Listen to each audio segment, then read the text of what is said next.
Olá, boa tarde. Você acompanha agora as principais notícias do Brasil e do mundo desta sexta-feira. E o agronegócio segue como um dos poucos setores que praticamente não foi abalado pela pandemia.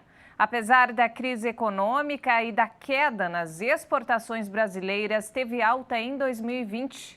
O valor vendido pelo setor chegou perto do recorde histórico de 2018. A pandemia reduziu as exportações do Brasil em 6,15% em 2020, mas as vendas do poderoso setor do agronegócio estão em alta e podem continuar a crescer, principalmente graças à China. As exportações agrícolas aumentaram 6% no ano passado e somaram 45,3 bilhões de dólares, um pouco abaixo do recorde alcançado em 2018, de 45,7 bilhões de dólares. O faturamento externo do agronegócio, porém, que inclui produtos agrícolas, agroalimentares e transportes, chegou a 93,6 bilhões de dólares entre janeiro e novembro, um aumento inédito desde 2013. Analistas apontam que o principal fator foi a desvalorização do real frente ao dólar, que ficou em pouco mais de 20% no ano passado. A China, maior cliente do Brasil, que absorve 1/3 das exportações agrícolas do país, aumentou ligeiramente as compras de soja para 73% do total das vendas brasileiras do grão. As exportações de soja, o principal produto do comércio externo brasileiro, aumentaram no ano passado em 9,5% em valor e 12% em volume. Apesar da produção recorde, o Brasil sofreu com a escassez de grãos e teve que importar 800 mil toneladas, 6 vezes mais que em 2019. E a produção industrial brasileira também registrou um leve crescimento em novembro. Segundo o IBGE, esta foi a 7ª elevação seguida do setor. Em novembro de 2020, a produção industrial teve alta de 1,2% em relação a outubro. Esta foi a 7ª alta que o setor registrou no ano.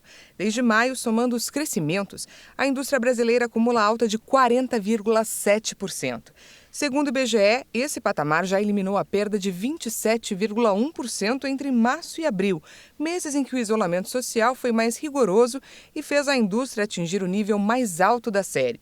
Com isso, o setor está 2,6% acima do patamar pré-pandemia, em fevereiro. Mesmo com um desempenho positivo recente, a produção industrial ainda se encontra 13,9% abaixo do nível recorde, alcançado em maio de 2011. Entre as categorias que apresentaram alta em novembro, o destaque vai para bens de capital, como máquinas e instalações, com 7,4%, e bens de consumo duráveis, como carros, com 6,2%. O setor de veículos automotores, reboques e carrocerias segue sendo a maior influência da indústria nacional. Com alta de 11,1% apresentada em novembro, a atividade acumula expansão de mais de 1.000% em 7 meses seguidos. E agora vamos falar sobre coronavírus, porque o custo de doses de vacinas previstas para 2021 já passa de 9 bilhões de reais.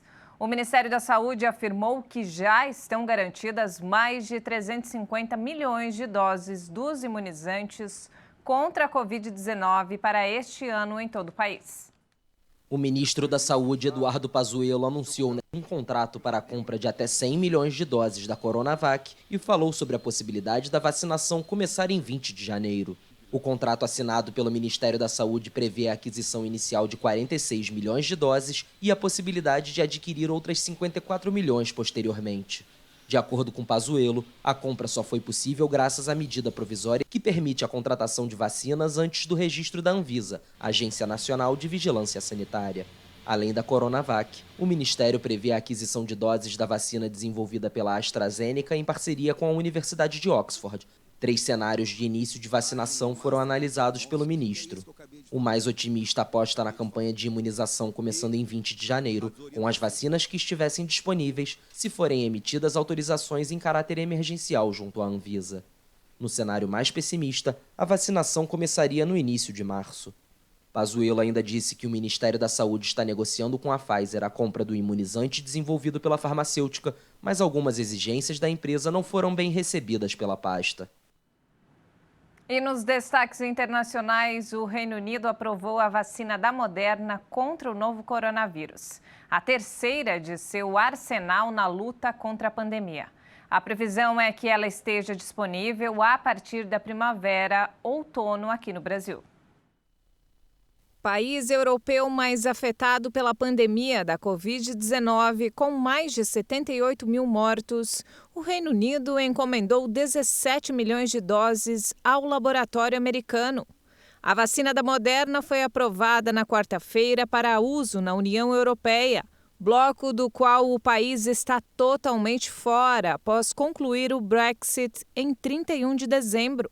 O Reino Unido foi o primeiro país ocidental a licenciar as vacinas contra o coronavírus desenvolvidas pela Pfizer-BioNTech e AstraZeneca-Oxford. Desta última, orgulhosamente defendida como a vacina nacional, solicitou 100 milhões de doses.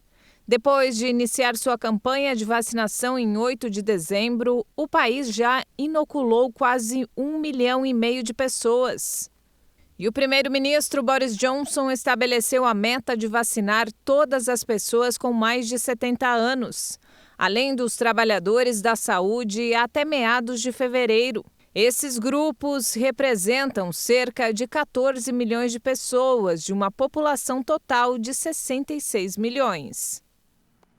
E na tentativa de conter um aumento dos casos de Covid-19, o Uruguai decidiu prorrogar as restrições de entrada no país até o fim de janeiro. A decisão foi anunciada pelo presidente do Uruguai, Luiz Lacalle Pou. E esperemos que o Uruguai possa estar e possa ser o primeiro da fila. Queremos estar bem acima da curva de contágio, mas essa proibição será prorrogada por mais 20 dias. Assinamos o decreto há alguns instantes. Até o dia 16 de dezembro, quando foram anunciadas as restrições, o país permitia a entrada do exterior a uruguaios residentes ou por questões de trabalho ou família, entre algumas outras exceções. Mas o governo decidiu ampliar o fechamento das fronteiras diante do aumento dos casos de Covid-19. Por outro lado, flexibilizou outras medidas, como a possibilidade de prolongar em 2 horas o horário de fechamento de bares e restaurantes, o retorno de espetáculos públicos com lotação mínima e competições esportivas, mas sem público. O Uruguai foi, durante a maior parte de 2020, um país modelo no controle da pandemia. Mas em novembro entrou em um crescimento exponencial de casos de Covid-19. Atualmente existem cerca de 23 mil infecções e pouco mais de 200 mortes pela doença em uma população de 3 milhões e 400 mil pessoas. E um agente da polícia do Capitólio que ficou ferido durante o ataque ao Congresso dos Estados Unidos não resistiu aos ferimentos e morreu na noite de ontem. É a 5ª vítima fatal da invasão da última quarta-feira. Em um comunicado, a polícia informou que ele foi ferido enquanto enfrentava fisicamente os manifestantes, foi levado para um hospital local, mas sucumbiu aos ferimentos. Brian Sicknick é o primeiro policial morto por causa da violência deflagrada na quarta-feira, quando uma multidão invadiu o Congresso dos Estados Unidos depois de ser estimulada por Trump. 4 manifestantes morreram, entre eles uma mulher baleada pela polícia enquanto tentava entrar no Capitólio. As outras 3 mortes ocorreram no perímetro da sede legislativa, em circunstâncias que ainda estão sendo investigadas. E o presidente Donald Trump garantiu agora há pouco que não irá participar da posse de Joe Biden no dia 20. E ele também lamentou as cenas de violência na invasão ao Capitólio americano em Washington na última quarta-feira. O presidente Donald Trump se disse chocado com a violência usada por manifestantes para tentar impedir a certificação da vitória eleitoral do democrata Joe Biden. Os manifestantes que se infiltraram no Capitólio violaram a sede da democracia americana. Para aqueles que se envolveram nos atos de violência e destruição, você não representa nosso país. E para aqueles que infringiram a lei, você vai pagar. O republicano disse que, quando contestou os resultados eleitorais, ele queria garantir a integridade do voto e defender a democracia americana. O Congresso certificou os resultados. A nova administração vai começar em 20 de janeiro. Meu foco agora está em garantir uma transição de poder suave, ordenada e tranquila. E essa edição fica por aqui. Outras informações você acompanha durante a nossa programação. Uma ótima tarde para você.